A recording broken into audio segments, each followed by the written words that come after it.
जिस तरह हवा एक दिशा में नहीं बहती है, समय समय में बदलती रहती है, उसी प्रकार आदमी की किस्मत भी समय समय पर बदलती रहती है।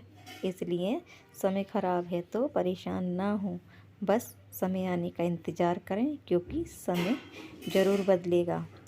नमस्ते दोस्तों, राधे राधे। ये है मेरा पहला ब्लॉग। तो पहले ब्लॉग की शुरुआत मैं कर रही हूँ अपने मंदिर से। ये है मेरे राधा और रानी और मेरे कान्हा जी। तो मॉर्निंग में मेरी पूजा हो गई है और पूजा वगैरह करके मैं जाती हूँ सीधा अपने किचन में। और आजकल मेरे चल रहे हैं 16 दिवसीय जो महालक्ष्मी व्रत होते हैं वो। और ये है मेरा सेकंड ईयर, क्योंकि ये व्रत जो है 16 साल तक लगातार करने होते हैं। तो ये मेरा दूसरा साल है। 2022 से मैंने इन व्रतों की शुरुआत की थी। तो पूजा मॉर्निंग में हो गई है, ये वाली पूजा भी हो गई है और मेरी चौकी वाली पूजा भी हो गई है। और पूजा करने के बाद मैं जाऊंगी सीधा किचन में। तो आज मॉर्निंग में उठने में भी बहुत देर हो गई थी। ये है ब्लॉग है मेरा 4 अक्टूबर का। और मॉर्निंग में सुबह देर इसलिए से हो गई थी कि आज मेरी जो छोटी वाली बेटी है ना, नुन्नू जैसे कनक, उसको था फीवर। और जब मैं सुबह 4:30 बजे उठी तो वो मेरे साथ उठ गई और उसे संग संग वॉमिटिंग और पेट दर्द होने लगा। और उसने मुझे उठने नहीं दिया, बोली मेरे संग लेटे रहो, रो रही थी मेरे उठने के बाद में। तो इस वजह से सुबह से मॉर्निंग से काम हो गया मेरा लेट। तो सुबह सिर्फ झाड़ू लगाई थी, पोंछा नहीं लगाया।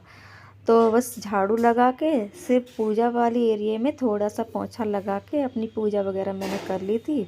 सबको लंच बना दिया, टिफ़िन पैक करके सब चले गए हैं। छोटी बेटी आज स्कूल नहीं गई है और जो 2 बेटियां हैं उनके पेपर चल रहे हैं। एक पढ़ती है दिल्ली में, तो उसके पेपर चलते हैं ऑनलाइन। और जो छोटी वाली चलती है वो अभी आ गई है स्कूल से। तो अभी बच्चों का मैंने लंच वगैरह कुछ नहीं करवाया, हस्बैंड का टिफ़िन पैक करके दे दिया था, वो खा गए थे। बच्चों ने अभी सुबह से कुछ नहीं खाया है। समय हो रहा है इस समय 11:15 का। तो जल्दी जल्दी मैं कर रही हूँ, क्योंकि इस समय दवाई देकर उस छोटी वाली बेटी को मैंने सुला रखा है, इसलिए जल्दी कर रही हूँ। अगर वो फिर से उठ जाती है तो वो मुझे कुछ काम करने नहीं दे रही है, क्योंकि वो अभी बहुत छोटी है। तो मैं जल्दी जल्दी पोंछा लगा के सोच रही हूँ जल्दी से मेरा खाना भी बन जाए। तो पोंछा लगा के मैं जाती हूँ सीधी किचन में। और बस सब्जी मेरी बनी रखी है, सिर्फ मुझे पूड़ियाँ उतारनी है, बच्चों को खानी है पूड़ियाँ। तो कब किचन में जाके जैसे ही मैं कढ़ाई रखती हूँ, सोचती हूँ पहले खाना बना लेती हूँ।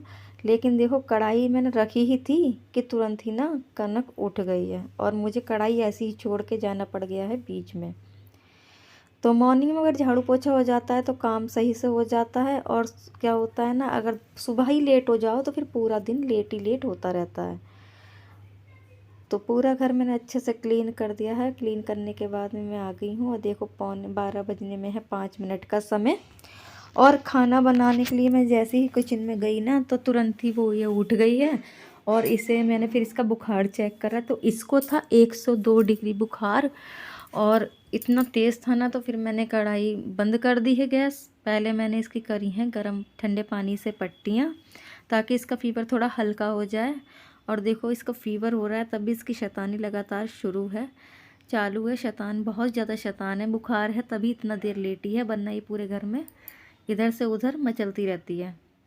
तो फीवर इतनी तेज़ था। और इसके पेपर भी आज ही ख़त्म हुए हैं। ये भी अच्छा था कि इसका 3 तारीख में इसके पेपर ख़त्म हुए थे। और 3 तारीख की जब ये स्कूल से आई है ना, तो उसने आते ही सो गई और बोल रही थी मेरे सिर में दर्द है। जब मैंने इससे आधे घंटे बाद चेक करा तो इसे इतनी तेज़ फीवर हो गया ना, तो आज मैंने इससे स्कूल की छुट्टी करा दी। और इससे ठंडे पानी की पट्टियाँ कराने के बाद मैं आ गई किचन में। थोड़ी सा खाना बनाऊंगी। बीच वाली बेटी को अभी मेरी खाना नहीं है, वो मैं कह रही है मन बना के रख दो, मैं बाद में जब उसे भूख लगेगी तब वो खा लेगी। मेरा है फास्ट। और उस मुस्कान को बार बार भूख लगती है, तो वो एक बार में खाना मुश्किल से ही पेट भर के खाती है। वो थोड़ा सा खाएगी, उसे हर आधे घंटे में 1 घंटे में कुछ ना कुछ चाहिए होता है खाने के लिए। उसकी आदत है, क्योंकि वो हॉस्टल में रहती है तो वहाँ वो उसका कोई रूटीन नहीं है। हॉस्टल में खाना मिलता है टाइम से तो वो खा लेती है, उसके बाद में भूख लगती है तो उसे बीच बीच में चाहिए, तो मैं उसको स्नैक्स देती हूँ वहाँ भी, क्योंकि उसके शुरू से ही आदत है, लगातार वो एक बार में खाना नहीं खाती। तो अब मैं आ गई हूँ शाम को। यह है शाम का 4:30 बजे का समय। सारे कपड़े मेरे डेली के धुल गए हैं, भगवान जी के धुल गए हैं, जो बिछाने के और उनके पहनाने के होते हैं सारे मैंने वॉश कर दिए हैं, उनके टॉवल वगैरह। और अब मैं डाल रही हूँ अपने पौधों में पानी। पानी डालने के बाद और अब मैं जाऊँगी सीधी यहाँ से उतर के 15-20 मिनट का रेस्ट करके और मैं आ गई थी अपनी किचन में। पूजा मेरी शाम की हो गई है। खाने में मैंने बनाया है कोटू की पूड़ी, आलू, लौकी और मेरा प्रसाद। और ये जो साइड में है ये है मेरे कान्हा जी का भोग का प्रसाद। किचन पूरी क्लीन हो गई है और बच्चे गए हैं दवाई लेने। और अब है ये नेक्स्ट मॉर्निंग 5 अक्टूबर की सुबह का ब्लॉग। ये है शुरुआत है, सुबह हो रहा है ये 5:45 बजे का समय, 4:45 का। तो शुरुआत होती है मेरे कनक के दूध से, क्योंकि सुबह मॉर्निंग में उसे 6:15 बजे स्कूल निकलना होता है। उसकी वैन 6:15 बजे आ जाती है। तो सबसे पहले उठते के साथ ही मैं उसे दूध देती हूँ, ताकि वो, बच्चा है अभी छोटा है तो वो अपना धीरे धीरे करती है, तो मुझे लगता है पहले वो फ्रेश हो जाए। दूध दे देती हूँ तो वो आसानी से अपना उसका फ्रेश हो जाता है अपने। और उसके बाद में संग में मैं रख देती हूँ चाय, क्योंकि हम सब नहाने से पहले सबकी आदत है चाय पीने की सुबह में। तो ये हो गई हम चारों की चाय। सब काम से निपट के मैंने बेटी को भेज दिया। वो कनक आज गई नहीं है, रिमझिम गई है स्कूल। और स्कूल भेजने के बाद में पूजा वगैरह से निपट के सफाई करके, ये है सुबह का 8 बजे का समय। खाना बन गया है, हस्बैंड को दे दिया है। आज सबको फीवर है, सभी मेरे घर में सारे की तबीयत ख़राब है, तो सिर्फ मसूर की दाल और रोटियां सेकी थी। और अब हस्बैंड भी चले गए हैं ऑफिस। ये है 9:30 का समय और हस्बैंड चले गए हैं ऑफिस और बेटियां अपने अपने काम में लग रही हैं। उसका पेपर हो रहा है मुस्कान का ऑनलाइन वाला, तो वो अपना पेपर कर रही है। और रिमझिम स्कूल गई है। कनक अभी लेट ही है, उसे भी आज भी मैंने स्कूल नहीं भेजा है, क्योंकि फ़ीवर उसका उतर नहीं रहा है। जितनी देर दवाई देती हूँ सिर्फ उतनी देर ही फ़ीवर उसका उतरता है। तो जब तक वो ठीक नहीं हो जाती है तब तक मुझे उसको स्कूल नहीं भेजूँगी, क्योंकि उसका समय बहुत लंबा हो जाता है। सुबह 6:15 बजे वो जाती है और दोपहर में आती है 2:30 पर। तो काफ़ी लंबा समय हो जाता है, तो इसलिए मैंने उसकी आज छुट्टी करवा दी है, स्कूल नहीं भेजा है। और वैसे भी मैडम ने कह रखा है इस समय वायरल हो रखा है, तो अगर बच्चे की तबीयत ख़राब है तो आप उसे ना भेजें। तो पूरी किचन क्लीन कर लूँगी मैं। किचन क्लीन करने के बाद में स्लैब्स पे भी कपड़ा लगा दूँगी और साथ साथ अपनी गैस वगैरह सब साफ़ कर दूँगी। जितनी बारी मेरा किचन में खाना बनता है या कुछ भी होता है, मेरी आदत है सिंक और स्लैब में हाथ के हाथ साफ़ करती हूँ और गैस भी मैं हाथ के हाथ साफ़ करती हूँ, वरना छोटे छोटे इंसेक्ट्स हो जाते हैं किचन में और वो हमें पता नहीं चलते हैं। और अगर साथ साथ किचन क्लीन करते रहो ना, तो डीप क्लीनिंग की ज़रूरत ना ज़्यादा नहीं रहती। मेरी भी वैसे भी महीने में 2 महीने में या 1.5 महीने में एक बार मैं डीप क्लीनिंग करती हूँ। बहुत कम मुझे ज़रूरत पड़ती है, क्योंकि मैं सारा काम हाथ के हाथ करती जाती हूँ। तो अगर आपको मेरी वीडियो किसी भी वजह से अच्छी लग रही हो तो प्लीज़ मेरे चैनल को सब्सक्राइब करना, वीडियो को लाइक करना।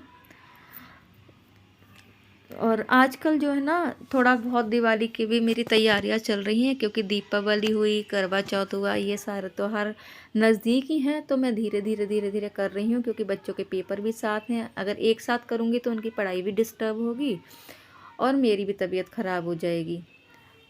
तो आज ये है 5 अक्टूबर का दिन और शाम को मुझे मार्केट भी जाना है, क्योंकि कल है 6 अक्टूबर।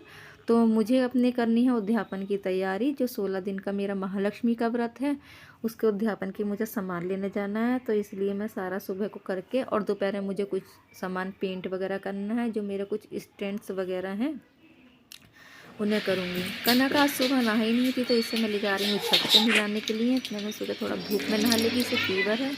और उसके बाद मैं आ गई हूँ अपने ये देखिए एक स्टैंड था, इस पे बहुत ज़्यादा जंग लगी हुई थी, तो इसे मैंने सैंड पेपर से पहले साफ़ कर लूँगी। उसके बाद मैंने इस पे किया है ये नैरोलैक इमल्शन का वाइट बेस कलर। पहले एक कोट कर दूँगी इसका, और जब ये थोड़ा ड्राई हो जाएगा तो इस पर एक सेकेंड कोट और कर दूँगी।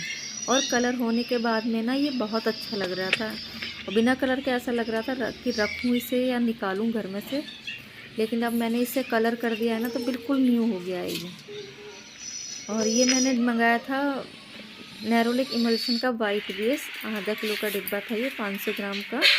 और ये है एक फूलदान, जिस पे कि पहले ब्राउन कलर था, वो मुझे अच्छा नहीं लगता, बहुत काला काला सा लगता था, तो मैंने इसको भी वाइट पेंट से पेंट कर दिया। और ये जो मैं कर रही हूँ ना, ये जो बर्तन मांजने का जूना होता है ना, फोम वाला, उसे मैंने कटिंग करके उससे टैप टैप कराया, तो इससे ना ब्रश के निशान नहीं आते हैं। So thank you for watching.